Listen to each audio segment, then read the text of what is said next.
Hi, Matt Ackerson here, founder of Pedovera. Thanks for opting in for the advanced training. Today, the article is about how to increase desire to buy in the mind of your customers. So this is a topic that I'm particularly interested in, and I figured you'd be interested in it too, because it's directly aligned with what we as a company are looking to do coming in 2015. 2014, Pedovera did a really good job of building our audience, engaging with you guys, and building traffic to our site in general. And we're going to keep doing that. But I wanted to write this article partly as research leading up to some changes that we're going to make as far as our sales funnel. So how do you increase desire to buy in the mind of your customers? Well, if you read what the experts here have written, such as BJ Cook, a good friend of mine, Brian Cassell, this is Clay Hebert, sorry about that, Brian Cassell, BJ Cook, and Nina Ojeda, they pretty much are in universal agreement that you cannot actually create desire for people to buy your product from scratch. It's more about harnessing an existing desire that they have for their life, for their businesses, and directing it in the most efficient means for their benefit as well as for yours. And I want to read this quote from Clay here. He quoted Eugene Schwartz, who wrote Breakthrough Advertising. He says, "Let's get right down to the heart of the matter. The power, the force, the overwhelming urge to own what makes advertising work comes from the market itself, not from the copy. Copy cannot create desire for a product. It can only take the hopes, dreams, fears, and desires that already exist in the hearts of millions of people and focus that already existing desire onto a particular product. This is the copywriter's task. It is not to create mass desire, but to channel and direct it." And Nina has a slightly different perspective. She says that people don't just buy what you do or what you're selling, they buy why you sell it.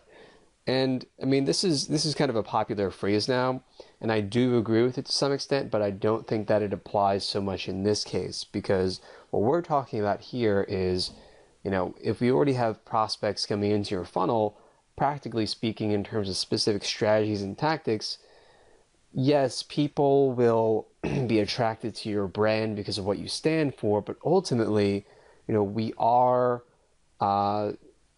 selfish, self-interested people. I don't mean that in the bad way. I mean it in the sense that, Apple might have a great brand around it, and people might buy Apple products in part because of what they stand for and what they believe good design actually is. And by buying the product, they're making a statement. But at the end of the day, they're also buying it for very practical reasons, right? So let's look at, so how would we kind of universally define a desire to buy? Well, I would split it into kind of two layers. There's the logical and there's the emotional. The logical is all about, tapping into someone's rational senses, where you say, okay, well, you should buy it for these three reasons. It's going to solve this problem for you. It's going to give you this benefit. Versus emotional, which is more about tapping into people's less spoken about. Maybe they're less open about it as far as, what are their dreams, desires, what's the sort of stresses and pressures are they under that are related to the problem they're looking to solve. Let's dig a little more into it. And by the way, as I pointed out here, desire is actually towards the end of the micro funnel, in terms of looking at an individual purchase decision. AIDA, attention, interest, desire, and action. Desire comes immediately before action. And for the purpose of this article, desire doesn't include or doesn't really factor into the equation pricing. They may be aware of the pricing, they may not be, but let's consider that to be a separate issue as far as creating desire. Because what we're talking about here when we talk about desire is whether or not people actually want what you're offering. People might want what you're offering, but they might not be able to afford it.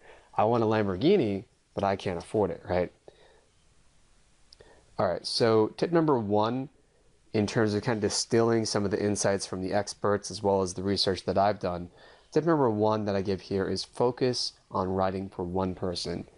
And this is one of those tried and true tips, but a lot of people, including myself to some extent, you don't really practice it because you're afraid that you might be limiting yourself as far as the market scope, as far as, oh, if I call out or just say, this course or this service is just for this type of person, say personal trainers or answering service companies or service professionals. People are worried to do things like that because they're worried that they might be limiting their business and losing business as a result. Maybe they're cutting their business in half, when in reality, the conversion rate will actually go up significantly for offers that are being made if you do this, because what people want, they want specific solutions to their problems, right?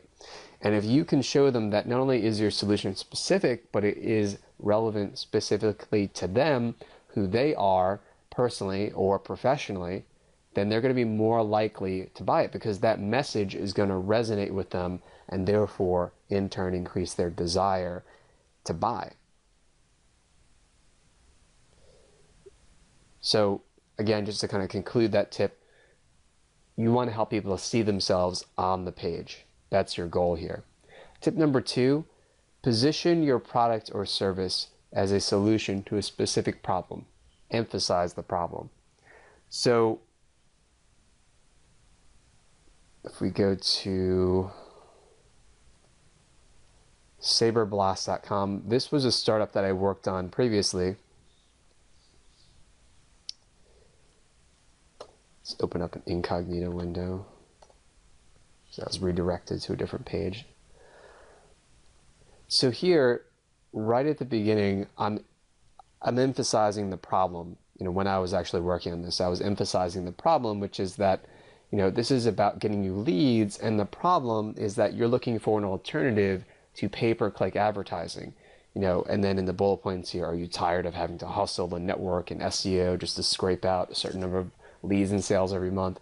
Are you tired of being in the mercy of Google and paying ever more expensive prices on a per-click basis? Or maybe you have a limited budget and you just want to get, something predictable as far as leads coming in the door. So this funnel here from Saberblast, when I was working on it, right out of the gate started converting at 2%. And that doesn't sound like a lot, but that's actually really good as far as people, strangers, coming to the site, evaluating the product, and deciding to buy, right? And for a SaaS business, that's also really good because SaaS products are notoriously difficult to kind of hard sell. It takes a lot of time, a lot of education to really build up. So having that kind of conversion rate right out of the gate is significant, and I attribute part of that success to the fact that we emphasize the problem here on the page, and we spent a significant amount of time doing research beforehand to make sure that the language was in tune with the problem that someone who's going to buy this product is actually looking to solve. Okay? So that's one example of how you can emphasize the problem. And furthermore, as Dane Maxwell, to paraphrase what he says, if you are able to articulate the problem in a way that shows you understand and can almost directly or indirectly empathize with people, they're going to automatically assume that you have the solution because people want to feel understood. They want to be nodding their head, yes, yes, I have that problem, and they're going to automatically assume that you have the solution, and therefore, their desire is increasing as a result. They're going to want to keep reading to find out more. Tip number 3, explain the benefits. This is exactly what it is. This is one of those tips that, it doesn't take a rocket scientist to recommend this, but as far as implementing it, if you simply name the key benefits in a succinct, simple, to the point way, as in this example here from an answering service company, we handle your overflow when people are calling the office a lot. we're in the office answering your phone calls even after you and your staff have gone home. We are a bilingual answering service company, right? Just by naming these benefits, it makes the expectation as far as what they are going to get for their hard-earned dollar that much clearer. Okay, and clarity is often the best persuasive tool that you have, which is just another reason why you want to emphasize and explain the specific benefits that people are going to get. Because again, that all feeds into what is the end result that the prospective client is going to get when they invest in your product or service.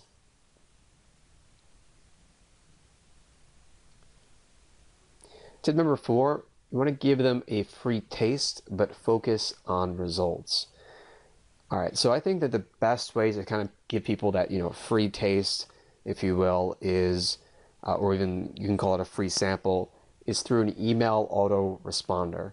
And this is where people would opt in, let's say that you're a personal trainer, they would opt in to get your email autoresponder, say, how to shed 10 pounds of fat in 5 days. And each of those days they're receiving in their email inbox one specific, highly actionable, bite-sized tip from you explaining, okay, this is what you can do. This is one exercise you can do. The next day, a different exercise or a different, maybe dieting tactic, maybe a different stretching routine, maybe as far as length of time that you're working out, something like that. And by doing this in a way that is contributing value to the subscriber, in a way that's easy to follow, so that they, that same day even, can go out, take action on what you're recommending, and start to see the results fairly quickly, that's going to increase the confidence level that they have and the trust that they have in you as, seeing you as an authority in your field, as an expert. And in turn, because they're able to get a result, and because you're helping them to get towards a simple result, right? But obviously it's, people want to lose often more than just 10 pounds of fat when they're trying to get in shape. They're going to have a higher level of desire and interest in whatever it is you're going to be offering directly after that initial kind of free content that you give out to them.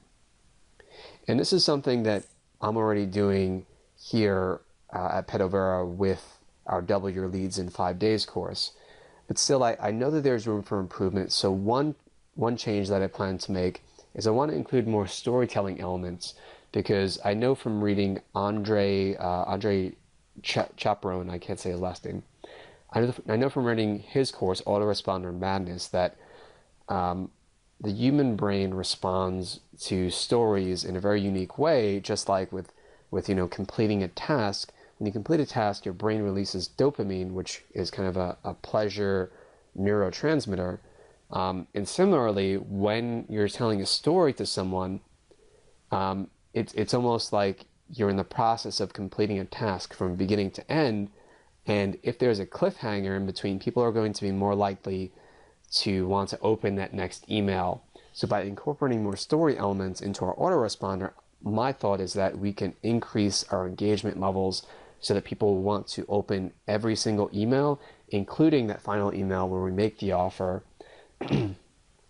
And, when we close that storyline loop or loops for people, they're going to get a sense of satisfaction because the story will have been completed. They will have come full circle and reached, a certain milestone as far as the content that we've given them and the result that we've already helped them to achieve, right? So that is that's one change that I plan to make as far as our email autoresponder here at Pedovera. And furthermore, don't be afraid when implementing this yourself. This is a change I plan to make in our email autoresponder here as well, is don't be afraid to keep it simple. The answers don't have to be complicated as long as they're actionable, as long as they are relevant and giving value and helping them to kind of remove some of those roadblocks towards getting the end result that they actually want as the reader, as the prospective client. So part of what I'm doing to help them do that is I think that right now our current course is, while it's really good and it's version 2, we get a lot of, positive feedback about it.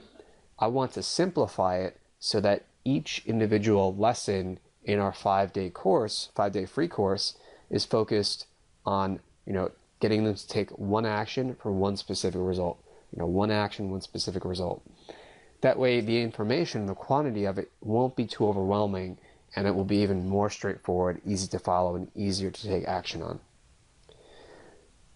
So, thanks for taking the time to opt in to see this video.